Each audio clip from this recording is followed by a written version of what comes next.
saying. And again, it's a thing. You're there just having a great time calling Ari and sharing stories with everyone, and it's like Christianity. This is not everything. This is so cool. So yeah, and it'd be those times where I just be talking with them and about life and whatever, and there's this inner little nerd inside of me that's freaking the fuck out. Oh, you're talking about your trip here. Oh, that's that kind of quell that kind of went out. There's always another way everybody starts. This is kind of insane. Well, Paul, thank you for sharing that about patriarchy. Oh, absolutely. Chat about that a little bit. But you have this Kickstarter project, and I know that you really want to focus a lot more in like kind of the fine art world, getting more of your stuff out there. What does the future look like for you over the next couple of years? Like, are you going to be doing like more gallery shows, or do you see any of that happening for you? No, that's the goal. In fact, I'd say back in 2008, just on the cusp of being not 2000, on the cusp of actually making a leap into that realm, I think, because I remember I was meeting people on Translily and Karen Bada, and it seemed like finally it seemed to be, this is where I need to be. And there were talks with my friend Daniel Led about we were going to do, there's going to be a group show called The Swollen Lands, which I love the name of that. Dan came up with that, I think still happened. With one of us was like-minded artists that we were going to be on the show. Just life happened, and I was out here, and so that's been, I'll just say that's deferred, things still happen. But I was always prepared to leap into that world, and even for the first year out in LA, there's still that sense of I'm still doing what I need to do. I just have to, get established out here. So that was the goal.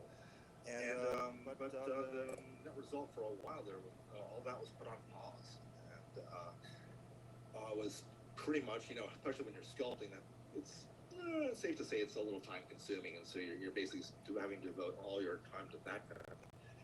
And so it was a while before I could make inroads into the fine art world again. But very quickly I found myself pretty much in the same situation I was in New York, which was, I've got a job I've got to do, and the only thing I can do to keep myself or to keep my imagination alive is to get back to the sketchbooks and keep those going. So that's why there's been several more sketchbooks since that one that's getting Kickstarter right now. But hopefully that's I'm hoping that in some way, if this happens, that it'll put more emphasis on where my imagination's at, and get to explore that realm a bit more in different mediums. And people always say, well, do you like sculpting better? Do you like painting better? All I can say is right now, for now, even though I love sculpting, there have been times I've not loved sculpting, but that's just circumstantial. But I found right now that the drawing and the painting, that gets the ideas out quicker. That actually sets the template. So I said, okay, well, it's more important that I get the ideas out, the tone of the work out, the aesthetics of it, the weirdness of it out. And then I can start thinking about like, okay, cool. Well, at least people know this stuff, and I can start like creating sculptural projects from these things. So it's always a bit of a back and forth. Get this stuff known and then get the stuff sculpted. Well, Paul, thank you so much for joining us. How do people find your sketchbook project on Kickstarter right now? As far as the name's concerned, I guess just look up Komoda Sketchbook, or the Komoda Black Book. That's another title for it, apparently. Yeah, we'll put the link as well in the show notes. Okay, fantastic. But yeah, and then how do people find you online and get to see some of the stuff that we've been talking about today? Yeah, well, I don't have a site yet. That's just been another thing. Like the sketchbook, it's another thing that's been kind of up in the air for a while. You have a site. It's out there. I saw it. There's something. There's a prototypical site out there, but it's not officially out yet. Principally, people can find me on Instagram. They can find me on Facebook. I'm Twittering it. So there's a line of direct communication for me within those realms too. So that's the most I can offer at this point. But Yeah, the site's actually still in its kind of pupil state. Yeah, it's a pain. It's a pain to put together a website. But yeah, man, thank you so much again for joining us. Absolutely. We really This has been appreciate sensational. it. And good luck with funding your Oh, thanks so Kickstarter. much. I'm sure it's going to be funded. I have no doubts in my mind that it's going to be. And anybody that's listening, go and get the freaking sketchbook because it is going to be amazing. I'm super excited about it. Paul, thank it was you. so nice chatting with you today.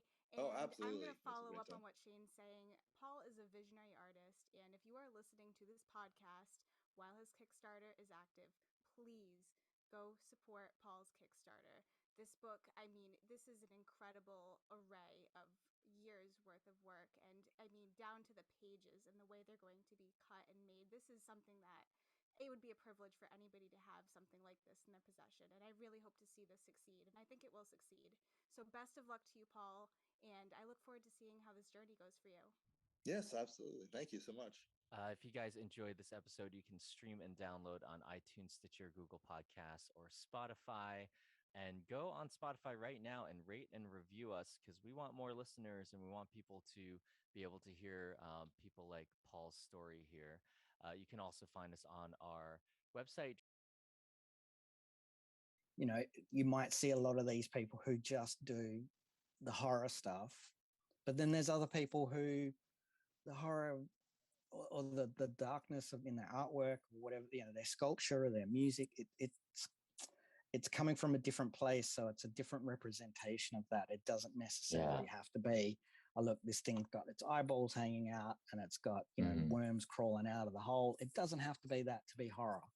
You can do something, you know, it can just be a feeling just by looking at something. You know, look at an emaciated person painted. It's like you can have a feeling of horror from that because you don't want to feel that way. So you can get some sort of emotion from it. Welcome to Season 4 of the Drawing From Experience podcast, your source of relatable advice for the everyday artist. I want you to pick up your pencils, pick up your paintbrush, pick up your instrument, or whatever it is that you do, because let's face it, this world is so much better with your art in it. I'm here to remind you that you are one of a kind and the only one who does what you do, and I want you to discover what it is that makes you shine. My name is Shane Isakowski, and I want to help build the creative future we all deserve. Howdy, humans. This is episode number 123 of the Drawing From Experience podcast. I am your host, Shane Isakowski. Hello. What are you guys doing? I know it's been forever since I've put out an episode. I apologize, but I am in the middle of Halloween craziness for those of us in the dark art or horror realm. We're all probably in it right now. So my heart goes out to you if you are just trying to enjoy a pumpkin spice latte. But things have been pretty nuts for me right now. And in a second, I am going to talk about all the shows very briefly that I have going on. And hopefully you guys can see some of my artwork in person. But before we get into that, I am just going to say that today's episode is an interview with Chris Bolton, an Australian artist, aka Savage Zombie Art. Chris is an incredible illustrator and artist. He mostly does zombies, which is right up my alley, and he is in the comic industry and just a really cool dude. So I can't wait for you guys to listen to that. So really briefly, I'm going to just read off this crazy list of shows I have going on right now. I have one piece at a place in Danville, Pennsylvania. The piece is The Taste of My Tears and is at a new studio and gallery called The Art Grind, and they are open Thursday through Saturdays, 5 to 8 p.m. So go check them out if you're in Pennsylvania, my old stomping grounds. The next show I have going on is Arcana 2021, and that one just opened, and it's hosted online, but normally it's hosted out of Munich. And this is the second tarot card show that I've done with these guys. This is curated by my friend and fellow artist Hazel Ang, who is an incredible artist too. So You can see the show online right now at Arcana, ARCANAMUC.art. And the piece that I have about to put on my social media, it is called The Fool. It is the Fool card, so check it out when you get a chance. The next show that I have going on, which is opening this upcoming weekend, is the Dawn of the Dark Art Society show with something like 80 artists that are all members of the Dark Art Society. And this is hosted at Skull and Snake Tattoo Studio and Art Gallery in North Berwick, Maine, with the opening reception this weekend, October 22nd from 5 to 10. Please go check it out. And if you Second Australian illustrator he has in North Hollywood, I've art world.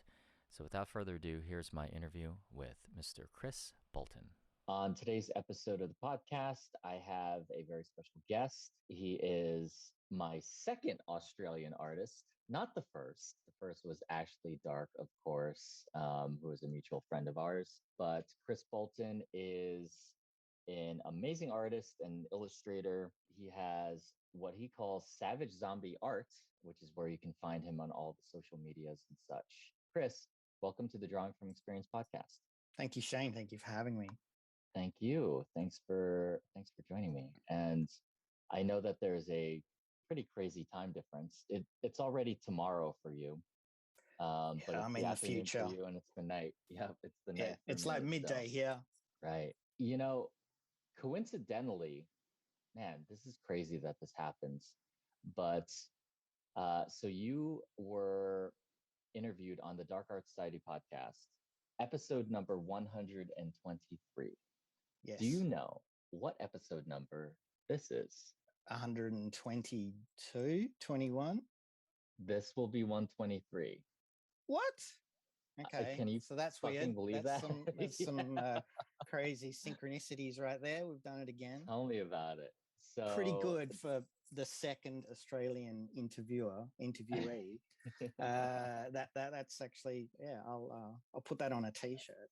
1, 2, 3. I 1, 2, think 3. you should play the lottery or something. I don't know. 1, 2, 3. Yeah. I feel like it means something. Anyway, I thought that was kind of neat when I realized. Well, my partner's favorite number is 3. So 1 and 2 equals 3. And then 3, they're all divisible by 3. So that's kind of weird. Right. So she's got a thing about the number 3 as well. That seems to be her number of choice. So right. I've spoken to Chet about numerology and things, and an interesting thing happened with him and I where so the second time I was on his podcast was a crossover episode. The number of that was 193, and then the original one where he interviewed me on his podcast the first time was number 93. So super weird stuff. I don't know how this stuff happens, but yeah, it's that synchronicity situation. So I think that's I love awesome. it. It's excellent. Anyway, I love it.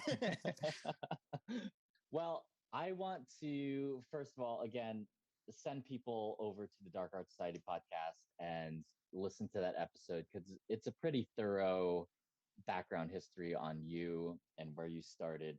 So I don't want to bore people by having us repeat the same conversation. However, there are some things about your history that I think add so much context as to who you are today. Yes. One of which is your father's profession. Yes, he's a veterinarian. He's a veterinarian. Yes. Well, he's senior lecturer and doctor at Murdoch University, and he pretty much teaches most of the kids that come out and are vets in WA.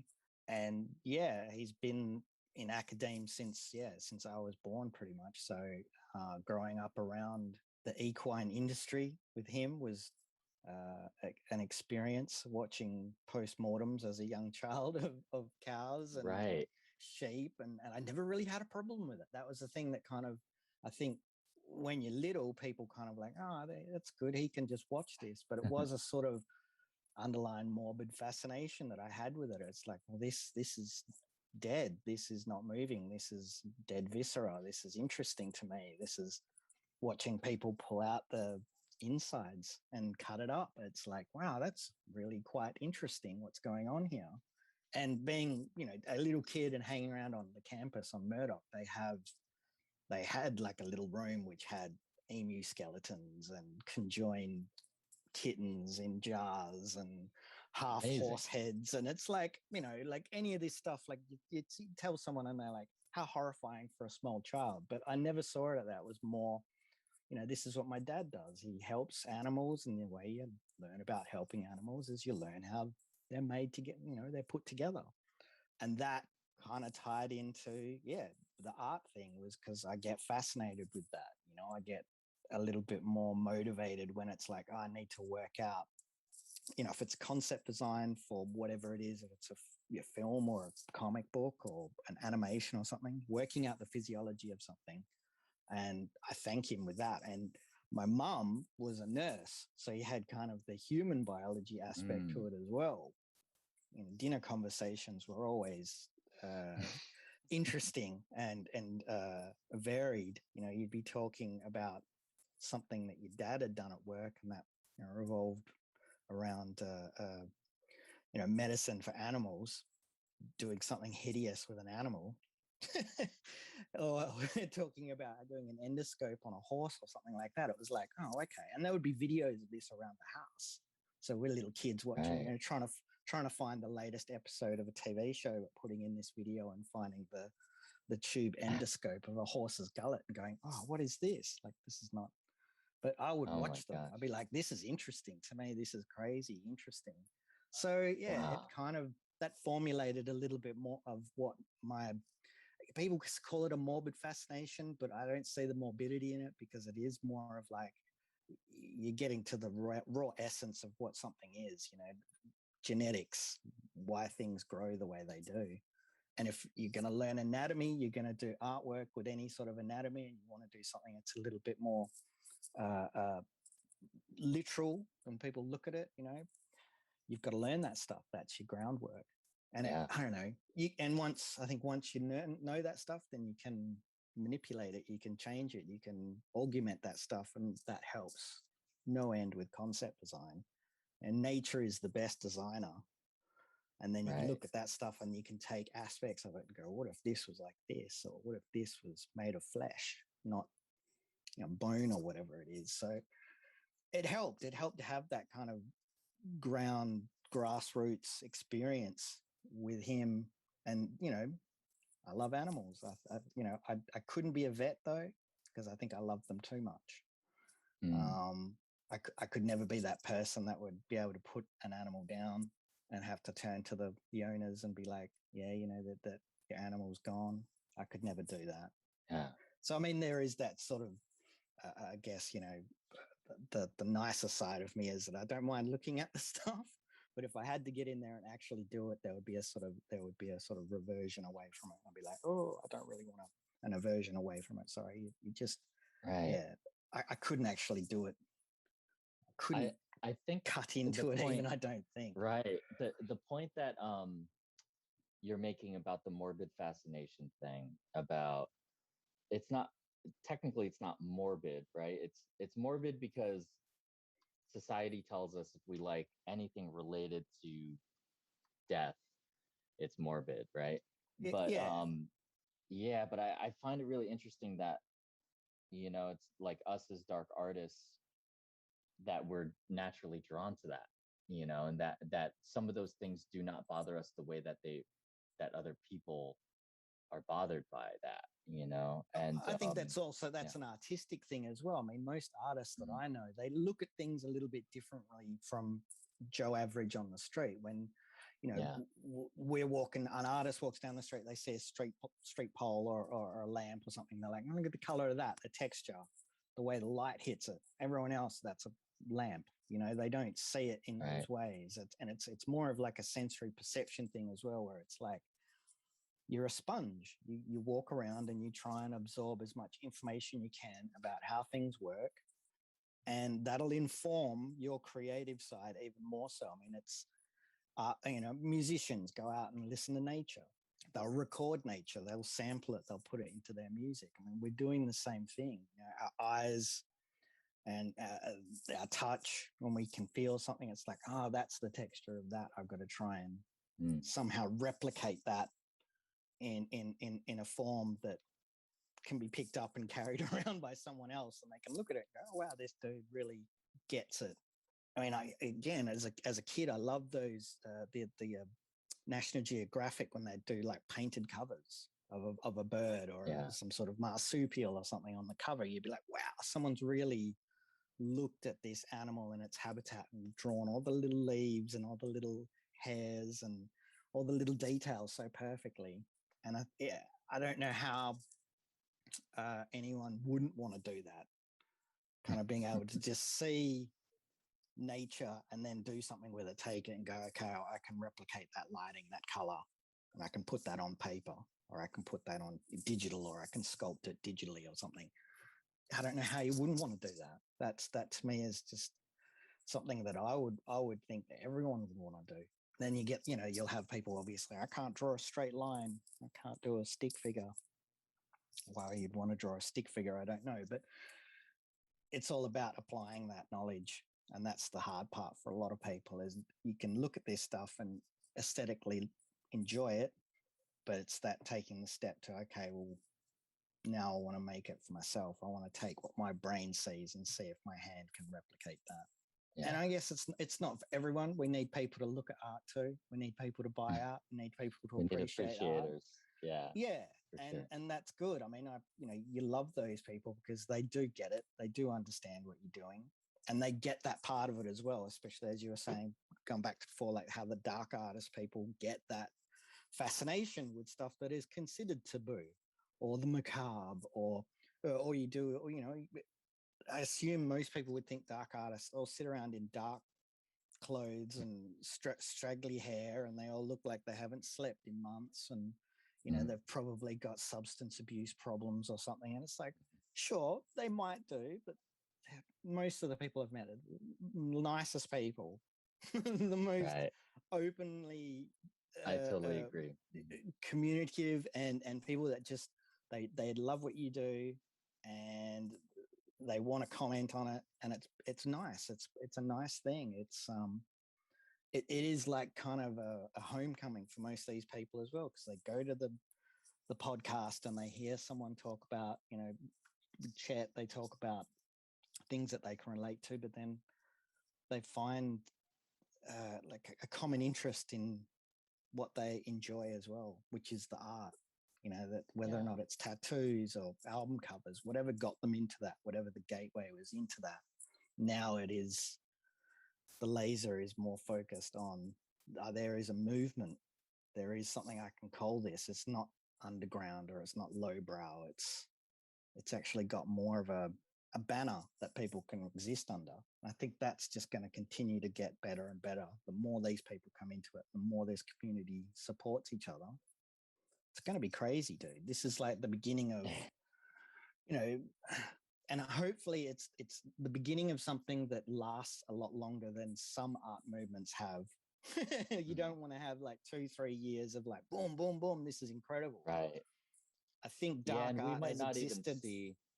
We might not see the end of it, obviously, but it's also like dark art's been around for a while. I mean, Chet has sorted, that out for a lot of us when he's like looked at this stuff and go, look, dark art goes back many, many generations where people were doing this type of work, doing this kind of themed work that at the time was considered evil or, morbid or macabre.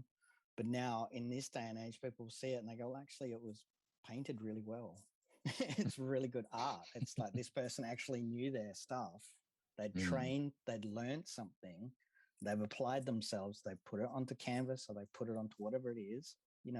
Let's give them their time in the galleries, as well as the pretty paintings of flowers and the landscapes. They're all good. I enjoy that stuff as well, but my mind will always be drawn to the darker aspect of things, just because I think that person's kind of bucking the trend, not only just doing their own thing, but they're also kind of, there's a little bit of subversion in that as well. It's like, it must be nice to be the one person that has like the darkest painting in an art gallery.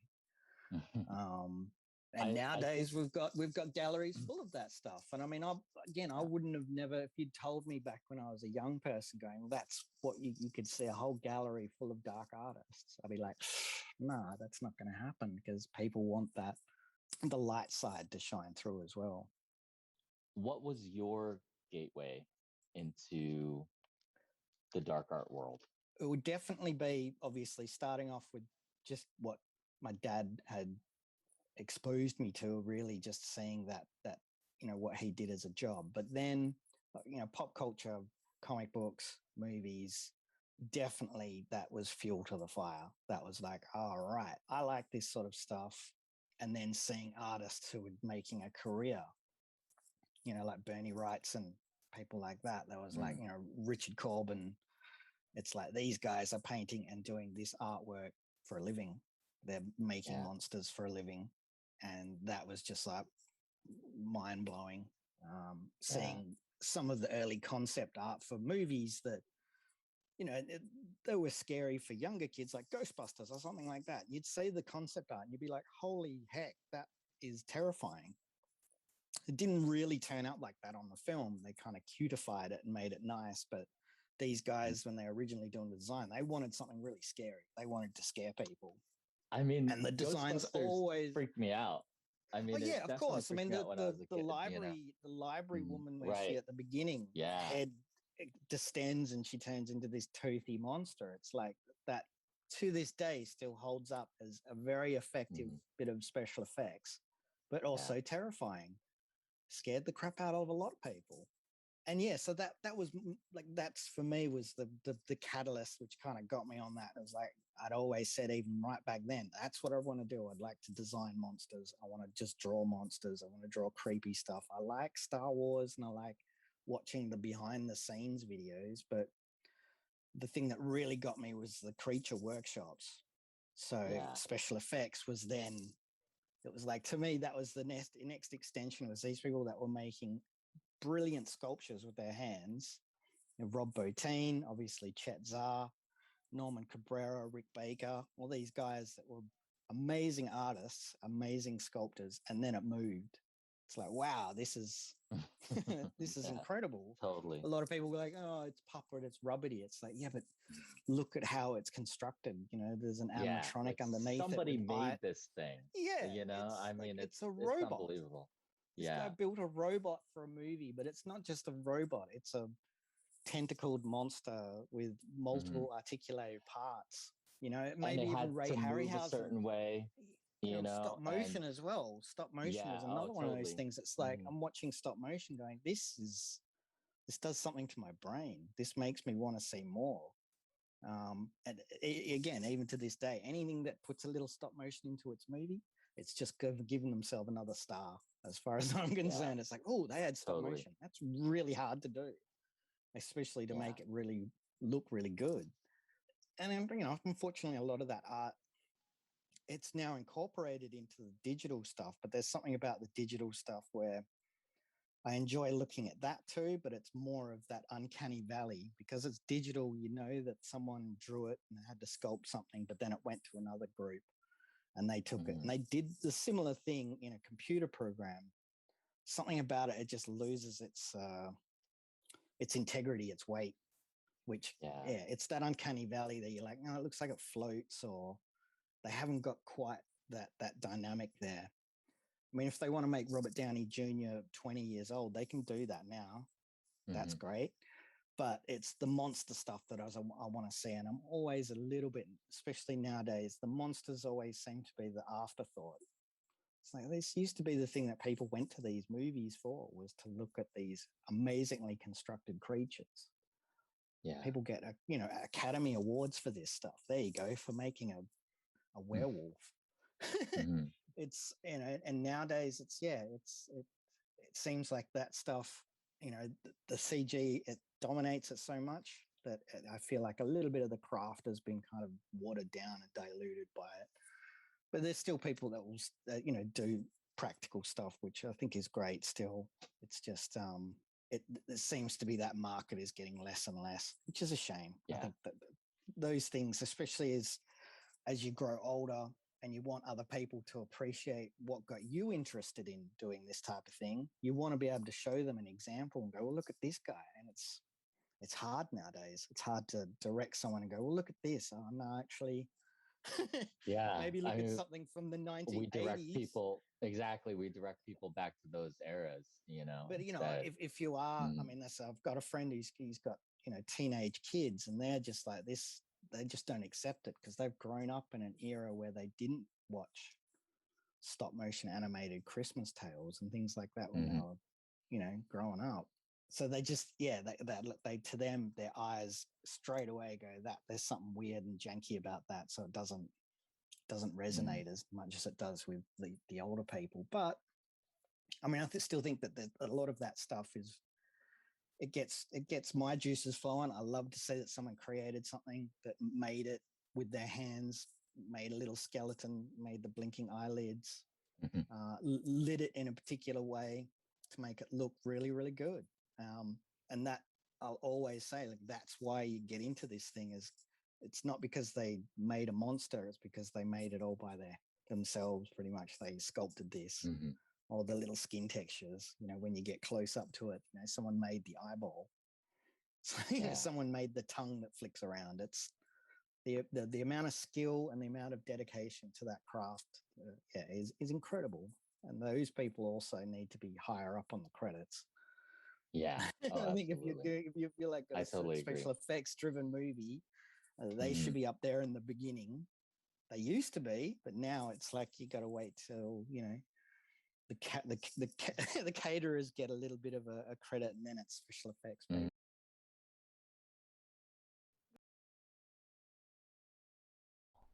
excited to be naked together. Lovely. Okay. Yeah, if you guys have any questions or anything, just hit me up. Yeah, for sure. Cool. All right. Good luck. Okay. Bye. Bye. I just thought that would be kind of fun to, and she's also a like DeviantArt, posting just horrible artwork. But probably around like 2016, I started posting my art kind of seriously online, and I was 16. Yeah, so I started posting my art online around 2016, and I basically just posted whatever I felt like, whatever I was proud of. I wasn't really trying like consciously to build a following or try to follow any like rules or tactics or anything like that. Just like posting what felt genuine to me. And I think that's the best way to go about all things always. Yeah. But yeah, basically I just started posting stuff that I liked, and other people liked it too.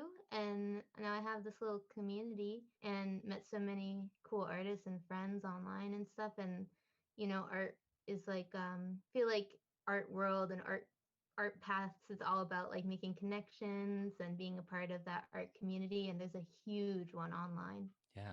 So also, why don't you talk to me about having a mother that was artistic growing up and having those moments when you were young, specifically a moment when your mom brought home some pastels that she did and you were seemingly blown away by these drawings of hers. How do you know this? What would you say to people who have not had that Are kind of... Are you Nardwuar? What the heck?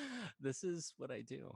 Oh, wow. What would you say to people who haven't had that kind of support, growing up and, wanting that kind of creativity in their life, but not having it and just having all that interest? What kind of, what can you say to them, directly addressing them, people who are having a hard time finding that support in their lives? I would say your fuel can come from anywhere. I would say that it's different for everyone. Like, it just incidentally happened to me that way, where like I just caught on to that inspiration in that moment. But like literally, I feel like anything could be your inspiration. It could come from any source. I feel like I always use this reference, but if you've watched Avatar: The Last Airbender, the firebenders use aggression as their fuel to to be a firebender, and then Zuko has to go on this like path and learn to have like a different source to fuel him. And I like to think about that when I'm making my life choices. But yeah, I'd say anything could be your fuel. Also, we live in this incredible day and age where we have the internet and we can be connected to all these different things that we would never have even known about. People are sharing like crazy work all the time, and yeah, there's just so many like connections and opportunities to get inspired by people. I agree with that. So you're basically saying use whatever's in your life, whether that be it could be rage, Totally. you could be totally pissed off by your upbringing and the fact that you don't Right. have support, and you just use that to create. Yeah. And also, that reminds me, like, a ton of my artwork is also fueled by like negative experiences or Yeah. emotions, mental health, and illnesses. And so a lot of my fuel comes from areas like that too. I often find that like inspiration kind of strikes me from things that like aren't art as well, like things like music or just past experiences, my views or people, and even just like random stuff. Like if I see something walking down the street, it can come from anywhere. And especially when you least expect it, it's kind of that effortless flow state kind of thing that you have to kind of tap into. If you're looking for it, you might not find it, but it'll definitely Right. like come hit you. Yeah, I totally agree with that. I know what you mean, like walking down the street. So I just moved to LA from San Francisco, and I used to walk around San Francisco a lot. And I would walk around with my headphones because I need a soundtrack to my life at all times. It'll be like nighttime, it's cool out, and I'm just like seeing the way that a light is shining through a window or something like that. And I'm just like, oh my Mm-hmm. God, that's gorgeous. And there's no one else around. It's just this moment, right? And you're just like, Yeah, how do I take everything that I'm feeling right now about this thing? Just painting it or something is one thing, but just the feeling that I have right now in this moment and capturing that and then putting that into my artwork. absolutely. Totally. Yeah. So It can be anything. it could be anything. And it's really Hmm. I think that's like I feel like that's our job as artists is just to try to capture that in some way. Yeah, and like sometimes I think about like your own personal style that you put on things. Like it's kind of like the tinted glasses, which like you see the world, like you're inputting all this information, and the way that you interpret it, it's like so signature to you. It's like that those tinted glasses, and what comes out is your artwork. It can like different inspiration hits different people differently. Yeah, I talk to artists about like this artist filter, this thing, we have our own experiences.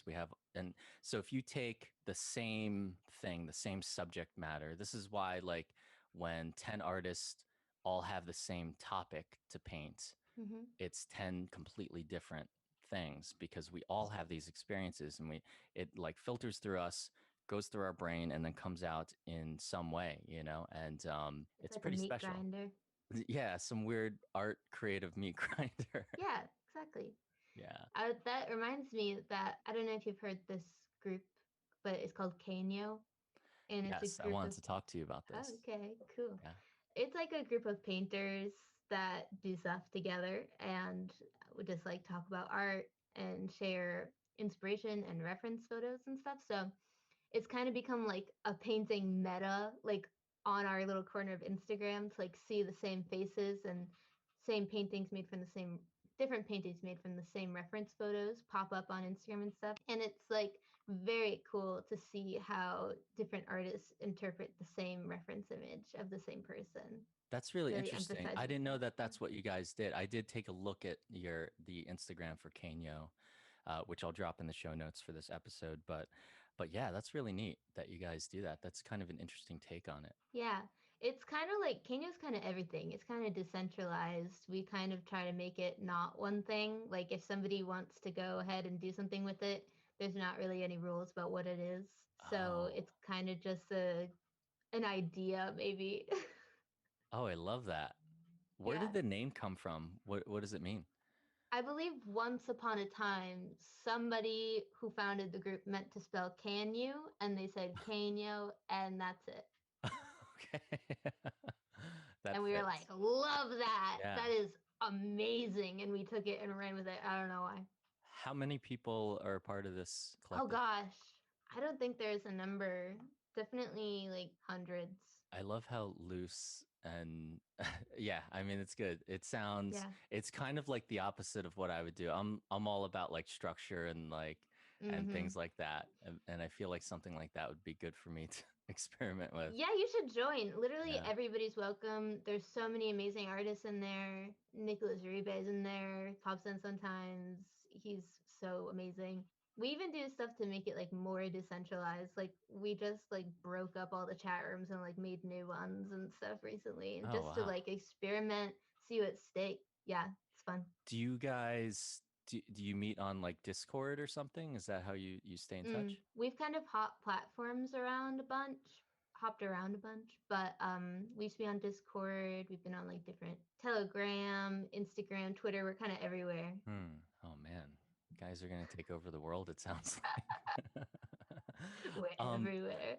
Well, I'd love to hear you talk about this, about being a part of a community of artists and how important that is. And, I think one danger of being a part of a group of artists, it seems like you guys don't have this problem, but what I've noticed with being within a community, you can kind of get caught up in sort of an echo chamber where everyone's kind of doing similar things and you have like the same kinds of viewpoints on everything, so it seems like you guys don't really have that problem. I'd love for you just to talk about community and how important that is for artists. Yeah, I'd say it's like the number one most important thing for sure. And being somebody like who straight out of high school tried to like go in and make an art career, most people like go to art college for that community. You know what I mean? Definitely, I'd say from my perspective at least, it's like the number one reason to go. But I kind of knew that I had to forge out my own kind of community if I wasn't going to go to art college. And the reason why I didn't go was I've never been a school type person. Me neither. Yeah, I don't flourish in that environment. It was never on my radar really to go. So just kind of wanted to just jump in. So I knew I had to find some kind of semblance of community. And I definitely found that online, kind of just posting whatever I want that attracted like-minded people. And definitely like, it's really like a nice feeling. I feel like when I post on my Instagram, it's not like an echo chamber. Like I always feel like this kind of, I don't know, whatever kind of community has gathered around my dumb little posts. It's just like it's really nice and genuine to hear the thoughts of these people. But also, tangent, oh my gosh, but also I wanted to follow that community and kind of break out of just the digital world. So right out of high school, I started doing a ton of workshops with artists that I admired, that like I found on Instagram, like Nicholas Uribe and Teresa Oaxaca. I just did one with Nick Rungi. Oh yeah, Um, Nick's in my studio. he's what, in your studio? Yeah, we're in the same studio building. Yeah. Oh, really? He's going to be on the podcast at some point. Yeah. Whoa! He's amazing. Nick, he's so nice. Yeah. His artwork blows my mind. Yeah. But yeah, I kind of tried to follow those artists around, do some workshops with them, and learn all I could from them because I basically wanted to like pursue an education still, but like kind of self studying and taking these workshops and stuff. But yeah, Yeah. that was really nice. I met a lot of really cool people at these workshops, and I met Natalia, Fabia. Mhm. So, I mean, you essentially took hold of your education. You did it anyway, which is Yeah, something I I love. just wanted to do it in a way that wasn't, I guess, so rigid. Yeah, especially, even in art school, it's like you still have to have all those core credits and all the things that I don't Right. particularly care about. But like you're saying, I think one of the most important things about going to college at all is about networking and meeting Mm-hmm. people and then making those connections. So if you can do that elsewhere and then also, learn more about the art making part of it through workshops and things like that. I Right. mean, yeah, why not? I'm sure it's a lot less expensive. Right. I mean, yeah, that's all the important part without the tuition. Yeah. So I'm sure people probably talk about your age a lot, and we'll touch upon it. You're 21 Not years. really, because I don't really say it a lot. Oh, okay. Well, you're 21 years old. We'll say it here. You heard it here first, people. You know, you might actually be the youngest person I've ever interviewed on this show. Seriously? Yeah, but Wow. arguably one of the most successful, depending on how you define success and what that means to you. But because of your age, do you experience ageism with older artists trying to explain to you how to do things a certain way, or men mansplaining how things work in the art world? Well, yeah, that happens regardless of age, Right. but I think that's why I keep it so hidden. Mm, Because I don't really want to be judged or like approached for those reasons. I don't know. I kind of just like being somewhat anonymous so my art can speak for itself, and even like my thoughts and stuff can speak for themselves. But yeah, I feel like not really in the circles that I'm in, because I feel like I don't know, I feel like I have a nice little community that I found on Instagram, but I think that is why I keep it hidden. I've probably had some experiences like that made me think, oh, maybe I shouldn't just be like, hey, I'm young and you need to right. explain stuff to me. Yeah, or have people focus on that instead of the artwork itself. Right. And also I feel like at least in my head, I just feel like maybe I wouldn't get as many opportunities if I was like, hey, I don't know how any of this stuff works, you know, isn't really true. You can be at different parts of your artistic journey at any age. But yeah, I kind of just wanted to be like, this is my art, these are my skills, this is me, take it or leave it. I love it. That's great. Mhm. This episode is sponsored by Trakell Art Supplies offers professional grade art supplies for all skill levels. Trakell has their own line of brushes and panels, but also stocks a small selection of other professional grade art materials to complement their products. If you're a beginner or a master, let us take the hassle out of struggling with your materials so you can focus on what matters the most. Most orders ship within 24 hours after being placed, weekends excluded, so you can start creating sooner rather than later. And there's free shipping on orders over $59. Try a Trakell today and use promo code DFE2021 at checkout for 10% off. This is a one-time use code and it only applies to Trakell products, but they have their own brand of brushes, panels, apparel, and brush care. And hurry, because this offer expires June 30th, 2021. Diane Hoffman creates dimensional worlds of allegory with her collage and assemblage works constructed from salvaged and repurposed found objects. She uses organic materials from nature combined with industrial and figurative remnants to carefully depict the balance between light and dark by presenting the sincerity found in their unified stories. To find Diane's work and her current exhibitions, check out her website, Diane, Dianne, Hoffman, HOFFMAN.net. And be sure to follow Diane on Instagram, Facebook, and join her Patreon, all found at Diane Hoffman Art. You know, talking about that, about just the take it or leave it mentality, the authenticity, being genuine. You know, some people have difficulty with this online, you know, and it's basically being afraid to show their true selves and also maybe thinking like they're not interesting enough and Hmm. and that people only want to see their artwork. I'm always trying to encourage people to show more of themselves in their social media unapologetically. And you seem to achieve this pretty effortlessly, you know. So number one, how? Number two, do you ever feel that pressure to be genuine and show up how you think people expect you to show up? Or do you just kind of hope for the best and just do it? Well, honestly, my motto and what used to be my Instagram bio for like years was just fuck it. So I Perfect. think I that love I just carry that it. mentality. At least I try to. And I think it stems from like not being like that for quite a long time, like when I was really much younger. I definitely am a perfectionist by nature, and I definitely struggle with like OCD and stuff like that. So I think I've done a lot to try to combat that directly. I think that comes through in my artwork. Like I explicitly over time have like tried to rough up things and take more risks and mess up more. Kind of just like exposure therapy, just like Mm. try my hardest to tap into that subconscious and be genuine. Yeah, I think I just that's been my kind of my mission from the beginning of my account, so I just try and keep things genuine. I really like using Instagram stories. I think they're a great way to express yourself because like it Right. doesn't feel like you have to commit to a full post. You can Yeah, just like throw something on it's there. It's less gone in 24 filtered. hours.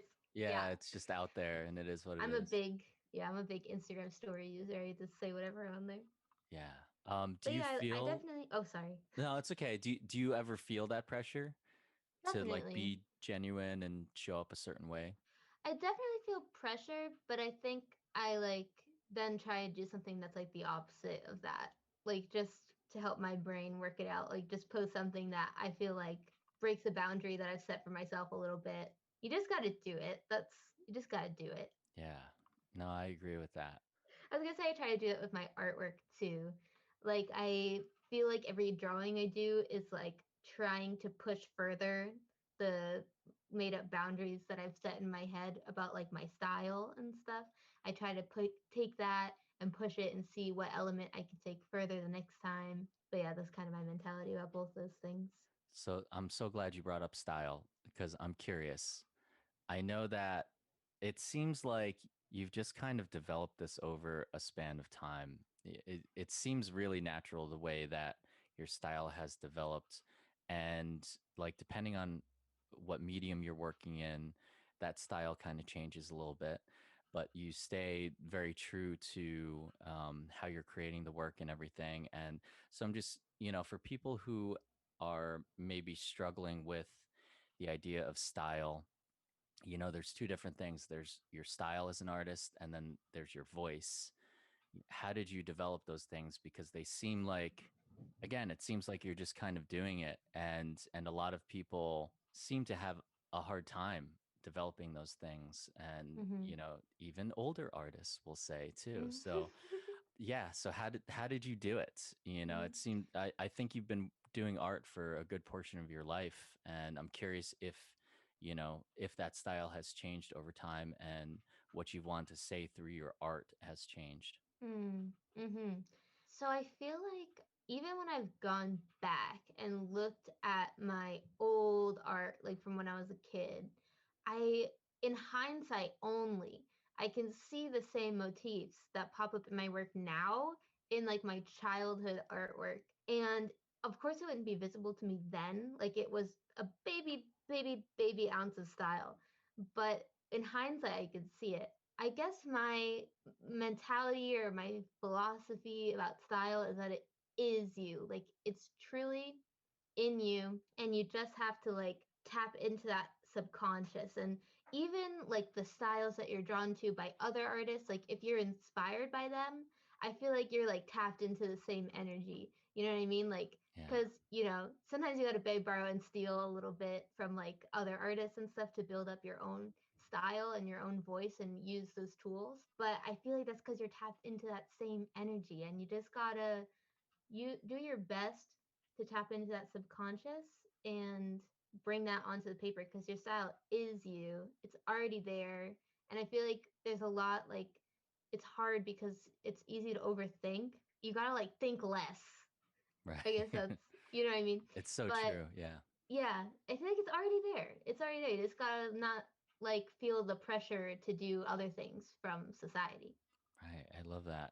Yeah, it seems like some of your influences, I've heard your, let's see, what was it? I think it might have been one of your YouTube videos, but you had listed a whole bunch of your influences Mm, or artists that you follow, which by the way, that's I'll put you, important. yeah. Oh, I'll, sorry. oh no, it's okay. I'll put your YouTube channel into the show notes for this episode as Sweet. well. Because you have some cool stuff on there. Thanks. I'm gonna post more soon too. I Mm. was gonna say it's important to be clear about that, or what's the word I'm looking for? It's important to be transparent about your inspirations. I think. I don't think anybody really like owns anything. Right. Yeah, and then it actually kind of helps people. Well, number one, it helps people discover other artists. Mm, There was artists that you had listed that I hadn't heard of, and so it helps nice. visibility for other artists, and it also helps people make a little more sense of where you come from, what you like. Because I Mm-hmm. just feel like liking an artist, it's not all about their art. It's so much more about them as well. So just to know things about you, I know you like to stay a little mysterious. However, knowing things about you helps sell your art and helps continue this career of yours, Mm, you know? So, good to know. yeah. I'm taking notes. Oh, perfect. I want to know about your music. How did this Okay. come about? What's the deal? You're releasing this music and it's awesome. Mm-hmm. It's so good. Thank You did you. a Bjork remix that's I on did. SoundCloud. That's just awesome. So it's like my favorite Bjork song too. So Oh, yeah, same. Björk's like yeah, one of my biggest inspirations, like music or art wise. She right. inspires me. Like, well, I'll just put on some Björk and like the drawing's gonna be good. You know what I'm saying? Yeah, It's like she is such inspiration fuel. yeah. But yeah, I've always loved to sing and I've always loved to make music and I think You were about in it. a And jazz band, correct? You're a singer in a jazz band? how do you know that? Yeah, yes, I was in a jazz band and I sang horrible jazzy covers of actual songs like Guns N' Roses. Mm, But yeah, that I did that. yeah. So, so the music. I So, gotta go delete some stuff off the internet after this. are you triggered? Do you feel like I know too much Oh about you? no, I love it. I keep Okay. it coming. I love it. But It's out there. This info is out there. that's so funny. But yeah, I just started releasing it. Finally, like started like actually thinking I'm like, okay, I'm gonna like do stuff and release it because I guess that is just how I always do stuff. Just do it. But it's been really fun. It's been very cathartic. It's been a fun. I still feel like I'm in like my baby stage. Like I'm still like exploring and learning stuff. I think it's important to like not try to tie everything down at once. Like leave some room to explore. That's why I'm releasing music under a slightly different name Oh yeah, so that what's the name? it's Monroe, but they use an X. Yeah, I kind of just to give myself some wiggle room to like explore without feeling like I have all the same audience still seeing stuff in the baby stage, but it's still there if people want to see it, you know. I love artists who explore different mediums. And the thing I was talking about before about the artist filter, I think number one, you know, we're in a society that generally looks down on people who have more than one thing. It's like we're supposed to pick one thing and then do that for the rest of our lives. I cannot do that. I'm like, I Mm, will go crazy.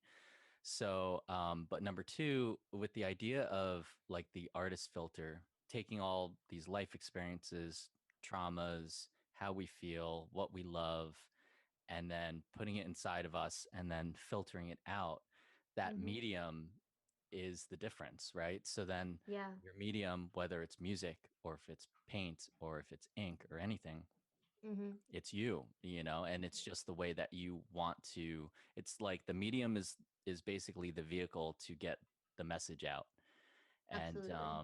And I think it's interesting, you know, as artists that we have that power to do that, to make it into something that's tangible, whether that's audio or if it's a drawing or a painting. And Mm-hmm. it's pretty incredible. We have a superpower. I don't know if you know this, but we're like superheroes or villains, whichever you like. But Oh, I like thinking about it that way. That's yeah. cool.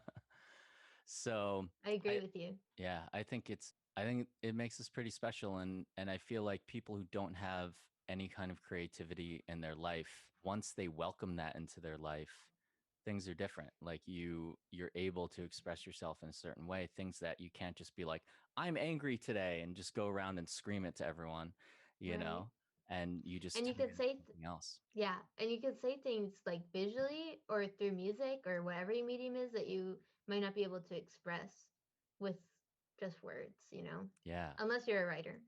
Yeah. Then um my analogy falls through completely. Right, but even with words, it's like I don't know. There's so much more about communication than just words, you Mm. know. There's probably limits to everything. Like you could probably say something with a different medium. Like all mediums have Right? strengths and weaknesses. Yeah, yeah. That's a really good point.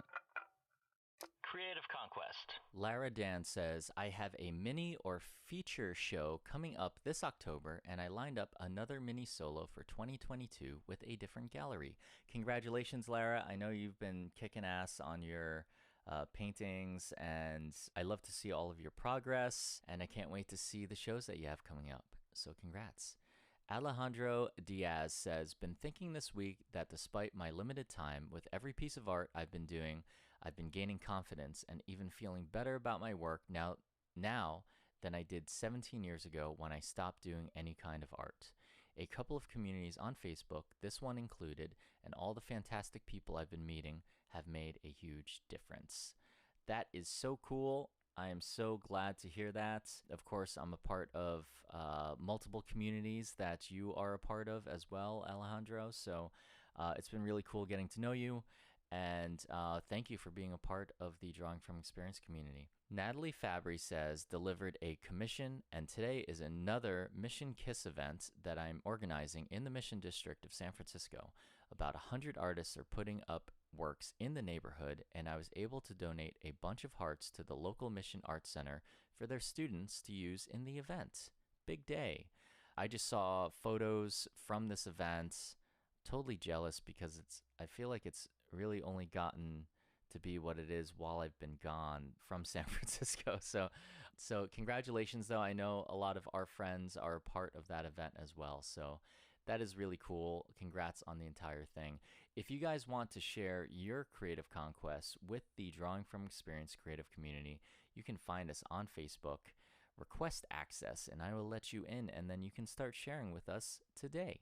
I want you to talk about flow state, about, does it take you a while to get warmed up? Do you draw are you one of these artists that draws every single day? I know you have different mediums, but how do you usually get warmed up? Is it something, are you like doodling all the time at the kitchen table? Like, how do you operate on that level? I wish I could say I'm one of those like cool esoteric people who's like always drawing, but like I go through like phases for sure. I've definitely drawn every day for a while, and I've definitely gone through droughts, which I think is normal. Probably going through a little bit of a drought, but I think I just take it day by day. And I probably do art, I want to say probably every day. But yeah, to warm up, I usually open up a sketchbook. Sketchbooks are very important, kind of like sacred places to me. I always tell everybody, like, everybody has to have a sketchbook. It's super important. And it's super important to have a space, whether it's a sketchbook or whatever it is for you personally, a space where you can completely let loose and experiment and get into that flow state. And I love a sketchbook because it's like you can open it up, you can close it and throw it in a drawer, and like nobody's gonna see it. Anyway, where you can feel like it's safe to mess up and do something ugly is like super important. But yeah, I usually doodle from imagination first, but then for my finished drawings, I sometimes just go straight in from imagination as well. I kind of just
just like to take things as they go and see where they end up. Sometimes I just end up doing a super finished drawing, and sometimes I just end up doing something really rough. But no matter what I'm doing, I definitely try and do like automatic drawing to some extent. I don't know if you've seen some of the automatic drawings from like the surrealist movement and stuff, or Hilma Klint's automatic drawings. I don't think But so. it's basically when you like try and draw with your subconscious and let go of like inhibitions of like, oh, this should look like a face. Like you just try to do whatever your hand wants to do. And that's something that I definitely value when it comes to my art, especially starting stuff out, just like going with the flow. Sometimes it could be super abstract, but other times like I dial it back and like just have like a little bit of automatic drawing while I'm doing a more finished piece, just to like kind of get into that flow state, if that makes sense. Yeah, it does. Yeah, I think it's important for artists to have some kind of like way that they can tap into that, you know. And I'm not sure if at which point people discover that, you know. I think it's just from practicing and like you said having a sketchbook. Your sketchbooks look I mean they look like finished drawings. Let's be real. Your sketchbooks are The awesome. ones I post, the ones I post. Okay. Keep that That's in fair. mind. That's fair. Do you plan on publishing any of your sketchbooks? Now I do. Oh, did I just give you the idea or? I'm stealing it. Yeah, perfect. I'll give you some royalties. Oh, great. Okay, I'll take that. No, I'm just joking. No, but that's no, no, that'd be a really good idea. I'm definitely interested in that. I love like I think sometimes the best work is like just like a 3-minute sketch that's like thrown in the corner of a sketchbook. Sometimes like especially James Jean, his Ah, sketchbooks are like my that's like why I'm an artist. Like freaking mm, James Jean sketchbooks are probably some of the best art ever in my opinion. I just love like sometimes when things are too finished, too polished. I mean, they look super impressive, but when it's in that like instantaneous moment, that's the stuff that I like. yeah, sometimes it's not even a matter of being like simplistic about it. It's just it seems free. Like you connect with it on a different level when it is less refined and it just Yeah, seems real. Yeah. totally. I like leaving my work unfinished a little bit sometimes to keep it in that, little bit of an in between state, not to overwork stuff. Yeah. What about your ideas for your artwork? Do you just kind of like, do you set up, let's say, a sketch in your sketchbook and then decide that Hmm. that's going to be a finished piece? Like, how do you actually, what's your process for creating a finished piece? Yeah, usually I kind of feel it out. Like I do a drawing and I feel like it just like takes on its own life sometimes, especially with the kind of pen I'm using or like whatever medium I'm using. I feel like sometimes like the pen I'm using has like a life of its own. It really wants to do a specific kind of drawing sometimes. But yeah, I just kind of feel it out. I don't usually have a ton of intention like from the get-go, but usually when I start drawing, I kind of get into like a meditation. Like I like to focus on something that's coming to me as I'm drawing. Like it might be a word or just a feeling, a thought, a situation, either like imagined or that happened to me. And I kind of try to just channel that into my drawing. And if it comes out more sketchy or more finished, I think that's just kind of up to the moment. Hmm. I don't know. Sometimes I feel like ideas like aren't mine or like our ideas aren't anyone's. Like sometimes I just feel like they come out of like air and like pop into your brain. And that's why I feel like sometimes people are like tapped into the same channels. Yeah. Like I might see something that like speaks to me. I'm like, I've been tapped into that before too. Like same.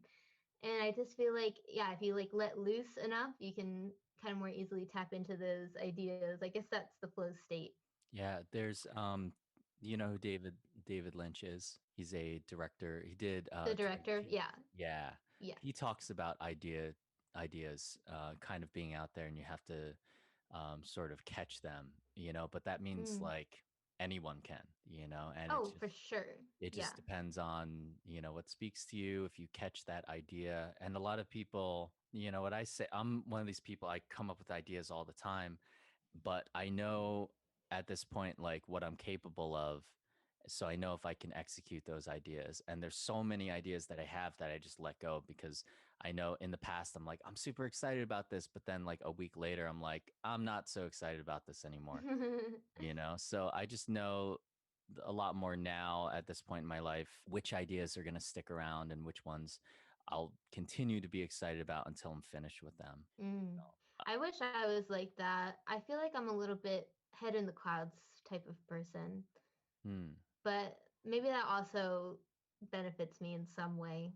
I'm Yeah. sure there's strengths and weaknesses to everything, but yeah, I just kind of feel like if I imagine my brain, it's just like a literal like amorphous jumble of stuff, and then like an idea will just be like ping, and I'll be like, oh my god, I have to grab that. That's kind of like my process. Yeah. Well, you're doing something right. So, I Thank mean, you. whether or not you feel like that's, yeah, a hindrance or a strength, I mean, I feel like you're doing something right and you're tapping into something that's definitely working. There's some of your artwork, I feel, as far as like this idea of tapping into some of the same ideas and stuff, our artwork is very different. However, you are tapping into some of these like emotional things, some of the same things I feel like I'm tapping into with my art as well. So this is why your Mm. artwork speaks to me a lot. Specifically, there's some of these Magtober art prompts that you've done that seem like you just did them in one sitting, put them out, that are really, really great. And I have a feeling like these are some of the things that you're just like doing, not thinking a lot about, and just putting out. And I Hmm. feel like I need to take a page out of your book a little bit as far as doing that, because I'm like a pre-planner for everything. Like I shoot photo reference of everyone.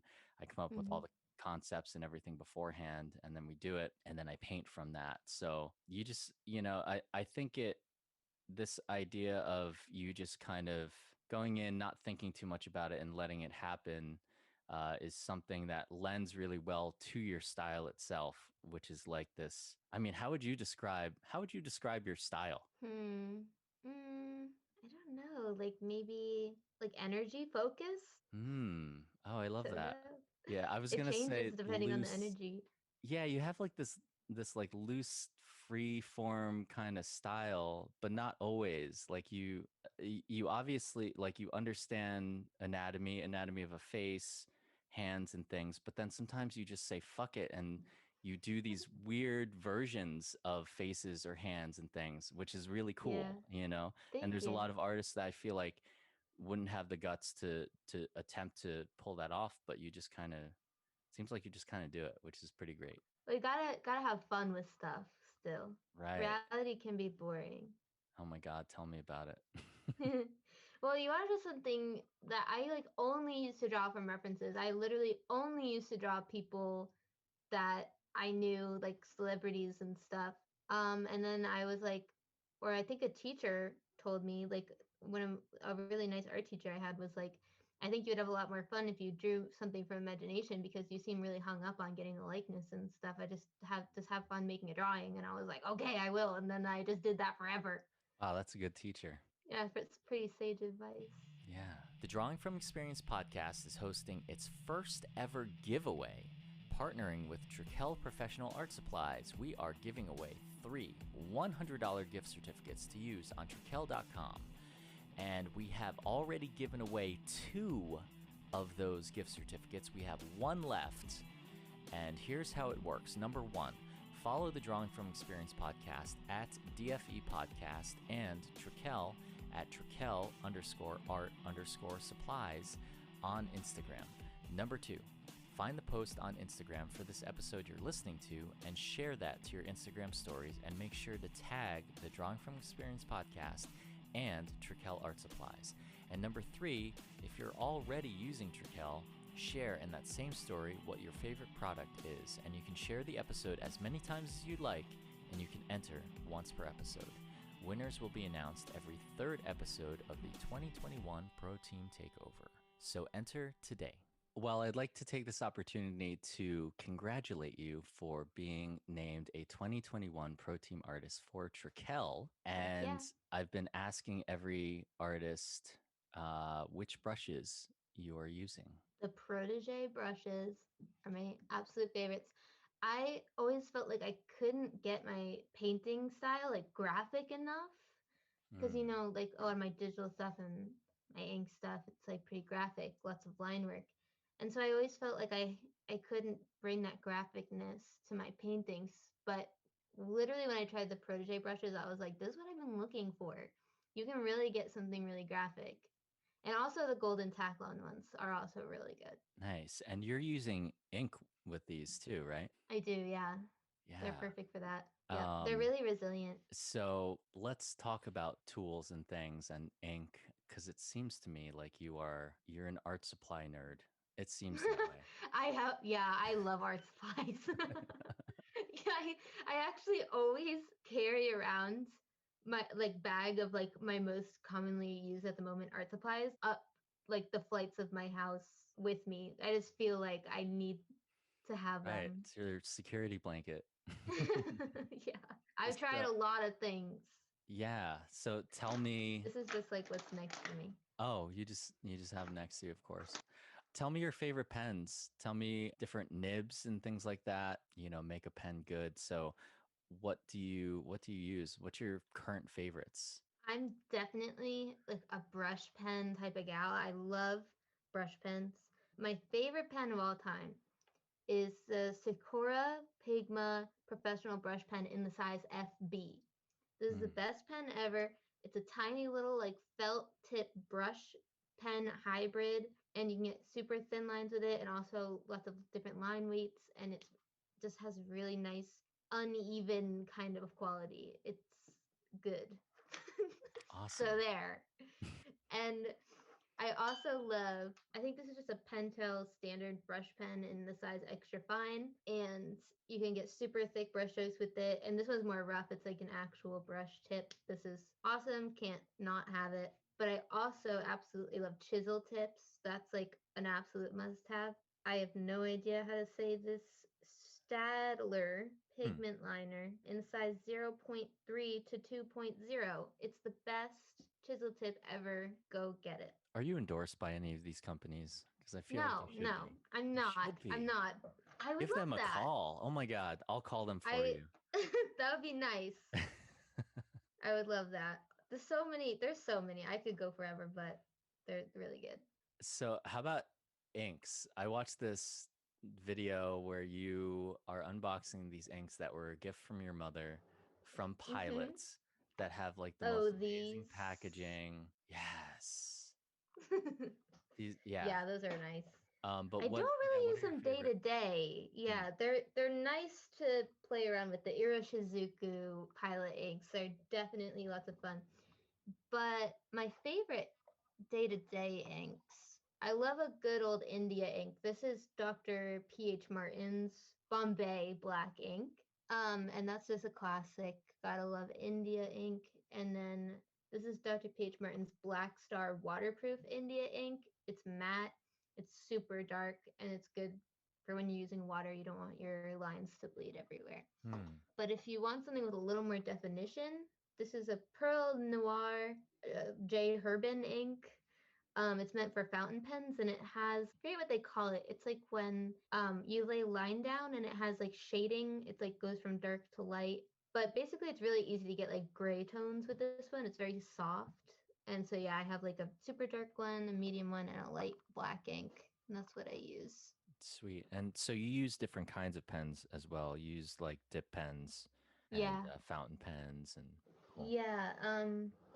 These are my favorite nibs. What are these called? I don't know if I have the name of these. Oh, Browse and Co. I don't know. Number 76. Cool. Have you considered, seems like you're like a sucker for good packaging. Have Oh, you yes. considered maybe developing your own inks or pens, Mags Monroe signature style pens or inks, I and would love put those out that. on the market? I mean, I feel like you'd have a good time developing the packaging. Oh, developing the pattern, that'd be fun. I would love to have like a print on it. Oh, I would do like a checkerboard with like an M on it, be like Louis Vuitton. Oh my God, you just figured it out. I got it already. If That's anybody's awesome. listening, you got connects. Oh, yeah. Guys, I'll put all of Mag's contact info and stuff for her Hell website. yeah. That'd be Um, so fun. yeah, I feel like that's a good direction for you. Talking about that, what's the future? What's the future looking like for you? Do you give it much thought? Are you working on any big projects right now? And do you have something that you would consider like something that you'd like to do one day, but maybe not in the near future, like long-term goals? Long-term goal, I definitely want to do some like bigger stuff, like some big James Jean-esque paintings is basically my inspiration. I want to learn rug tufting. Oh, okay. I want to get into that. I don't Yeah. know how. I think that's just like, I don't know like how I'm gonna incorporate that, but I'm drawn to it. So I already bought a rug tufting gun.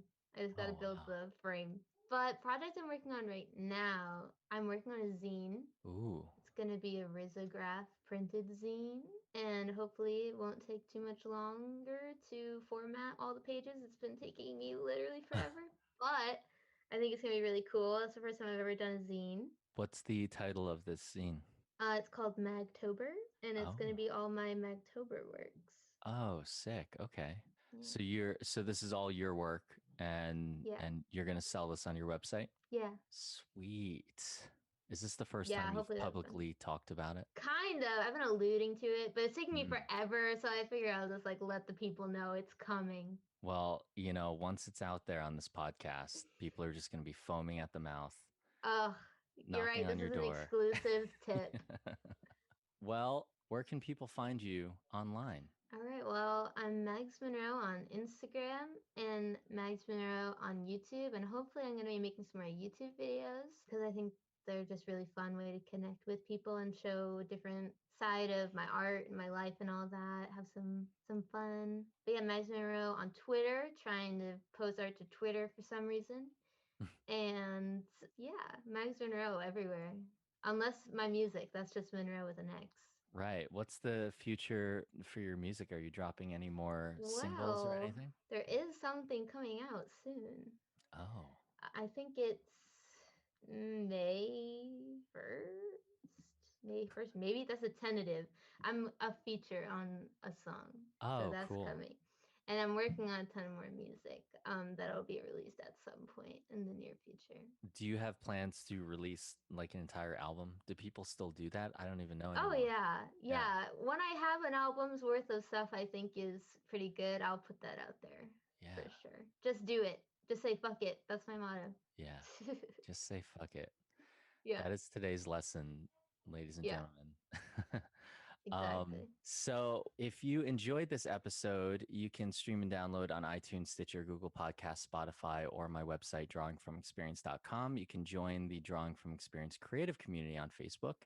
You can also find me on Instagram at DFE Podcast, or my Patreon, patreon.com/drawingfromexperience, or my personal Patreon, patreon.com/Shane Isakowski. And you can find my personal art on ShaneIsakowski.com or on Instagram or Facebook at Shane Isakowski Artist.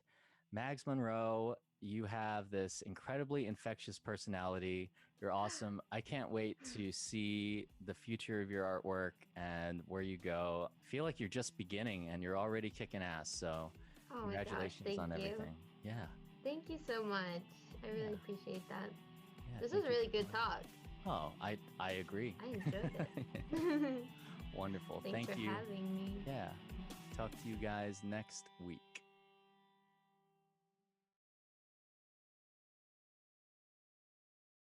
Hi, I'm Wendy Zuckerman, and you're listening to Science Versus from Gimlet. This is our last episode for this season. We'll be back early next year. But today, we are pitting facts against frontiers. As we tackle the moon and ask, why are we going back?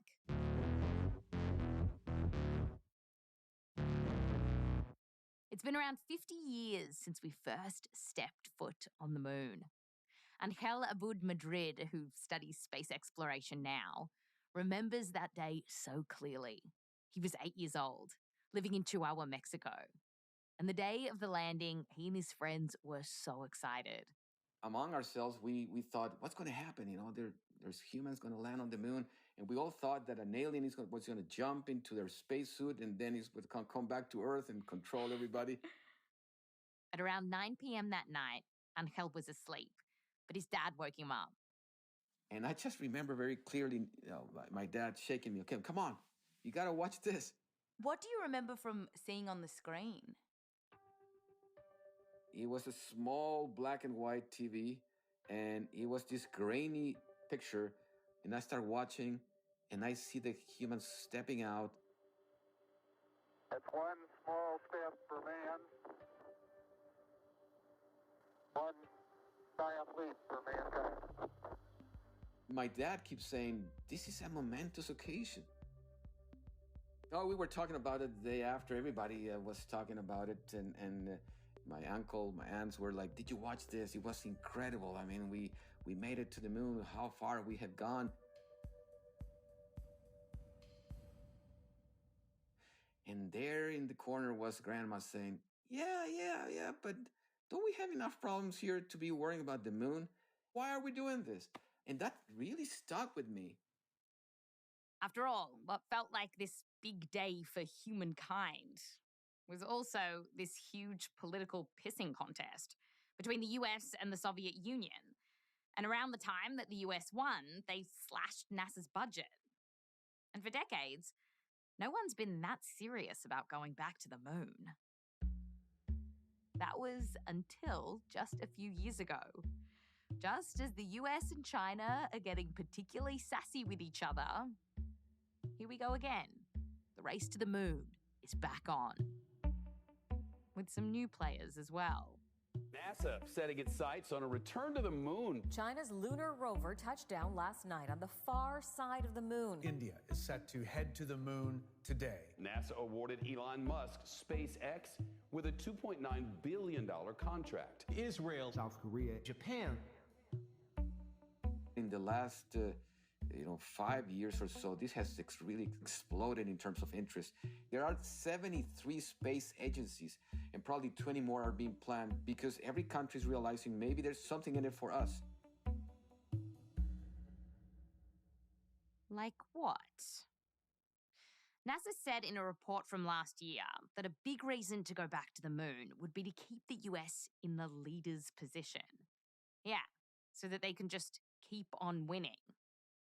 So our big question for today is it really worth it to go back to the moon? Or is this more of a political pissing contest? Well, when you listen to politicians and bigwigs in this space talk about why we're going back to the moon, two things come up a lot. And that's what we're going to rove through today. One is this idea of a lunar gold rush. Some say that there are trillions of dollars of resources up there in the moon just waiting to be mined.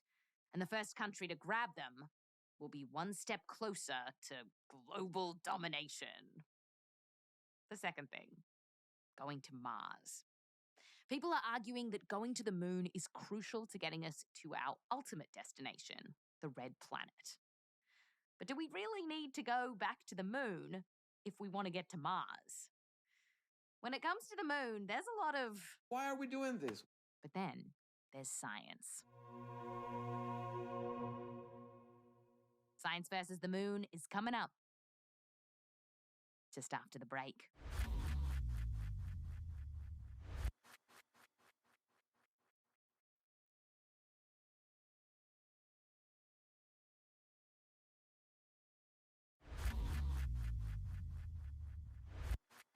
Welcome back. Today we're asking, why are we going back to the moon, really? Well, one reason is this idea of a lunar gold rush. That the moon is a treasure trove of valuable stuff just waiting for us to dig it all up. And the first country to get their hooks in wins. Now, we know that the moon does have untapped resources in it. When the Apollo astronauts brought back moon rocks, scientists discovered that, yes, they contained rare earth elements, which are super important to our lives today.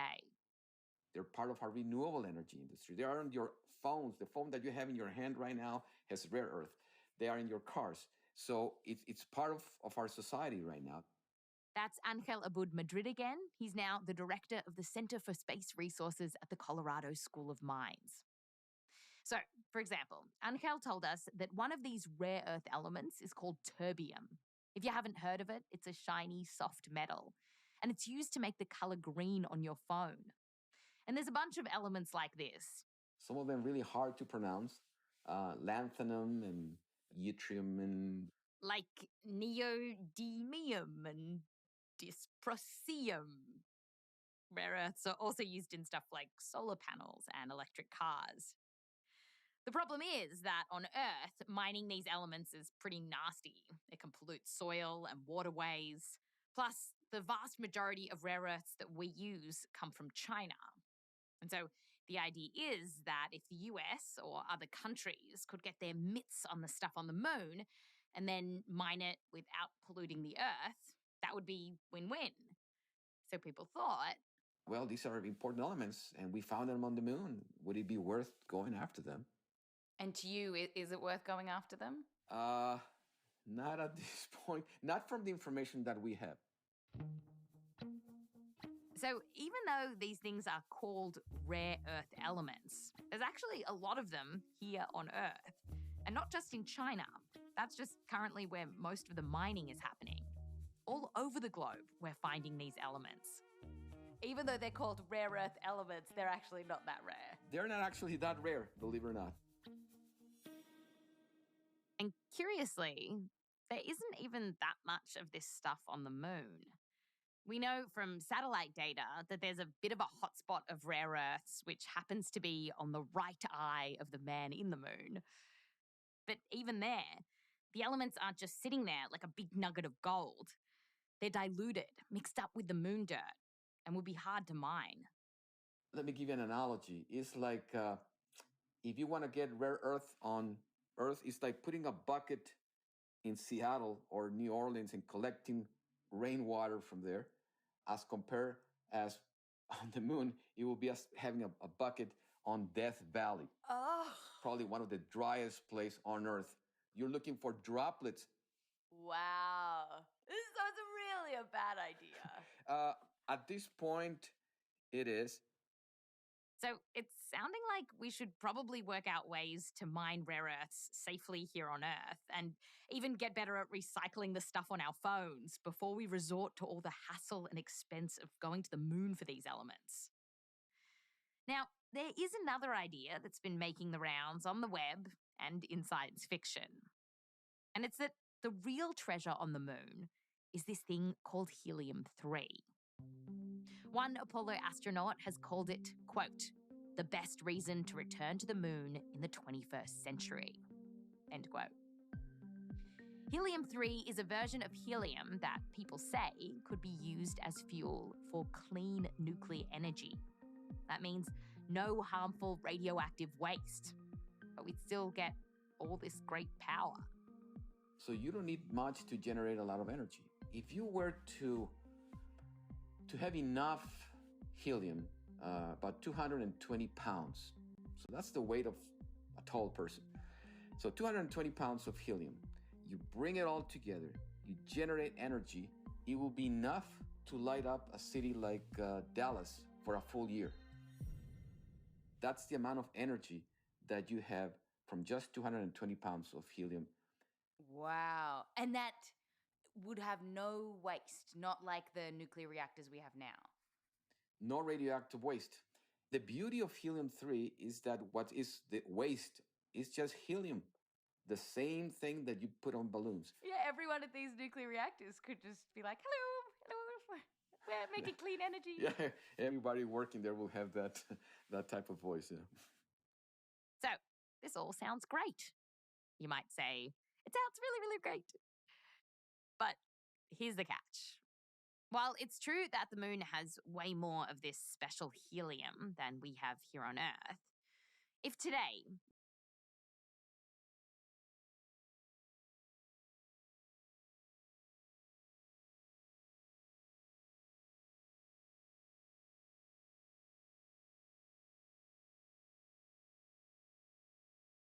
grabbed some helium-3, then brought it back, you couldn't use it to power a city right now. And that's because the kind of nuclear reactor that we would use for this stuff, it doesn't exist. Right now, the way that we make nuclear power is by ripping atoms apart and using the energy for power. It's called nuclear fission. But for helium-3, we'd need to do something called nuclear fusion. This is the opposite. Instead of splitting the atom, you bring two of those atoms together, you fuse them, and that way you generate energy. So to get this helium-3 working, we're going to need to crack nuclear fusion, and we have not cracked that yet. That's exactly right. Scientists and engineers have been working on controlling fusion for years and decades. It's been really hard. It's really hard to get that initial reaction going, that fusing of the elements. I feel like because fusion sounds like fission, you're like, well, you just need to change the I for a U. This is easy. But it's actually like completely different technology. That's quite a change of a letter. It takes a lot of work. And sure, it's possible that some countries are interested in this because they want to stake their claim on helium-3, like just in case it's useful someday and we can crack nuclear fusion. But I asked Angel, so if someone said to you, say someone big in the White House who has like a massive checkbook and was like, I want to go to the moon for this helium-3, what would you tell them? That we can use that money for something else at the moment. Right. So for now, stripping the moon for parts to use back on Earth, it's not making a lot of sense. And it is kind of feeling like going back to the moon is more for international bragging rights. But what about this idea that popping back up to the moon could help us get to Mars? That perhaps the moon could be some kind of launching pad that would catapult us into the rest of the solar system. This idea seems to be what got former President Trump on board with the moon. I said, hey, we've already done the moon. That's not so exciting. They said, no, sir, it's a launching pad for Mars. So we'll be doing the moon, but we'll really be doing Mars. So, do we really need to do the moon to do Mars? That answer after the break. Plus, we'll find out why going to the moon might help us reveal secrets about the universe. Like why you, me, and everything we know exists at all.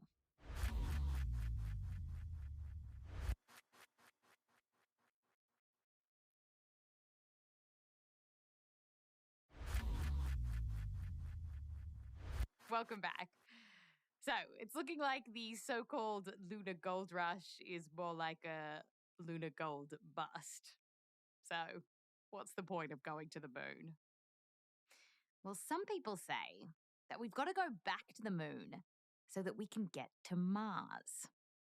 And to find out if that's true, we called up Nicole Zellner. She's a professor of physics at Albion College in Michigan.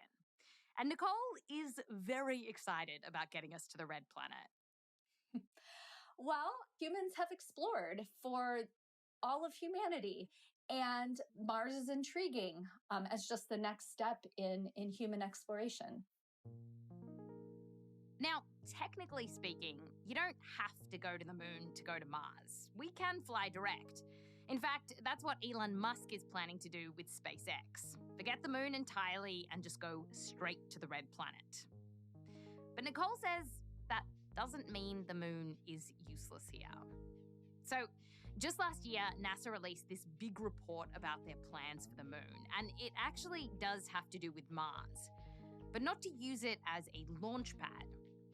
Their idea is to use it as a training ground for Mars. Which Nicole says makes a lot of sense. You're not going to climb Mount Everest on a whim, right? You're going to climb somewhere in the Catskills first, and then you're going to work your way up into higher and higher elevations. You're going to train for that Mount Everest trip. And you can think about Mars being the Mount Everest for now. This is because Mars is so much further away than the moon. It takes just a few days to get to the moon, but at least 6 months to get to Mars. If you forget your wrench there, there's no Amazon Prime. Producer Meryl Horn talked to Nicole about it. You're not just going to go there without any practice. That's It's like a recipe for disaster. It's a recipe for disaster. Yeah, I was going to say it's a fool's errand. I mean, it's you just don't go somewhere without practicing it first. I mean, that's common sense. And NASA's plan here is actually pretty fun when you look at the details. So, over the next decade, they want to put a live-in Land Rover, basically a souped-up RV on the moon, where a crew of 4 people would live in it and make these trips, like month-long trips, exploring.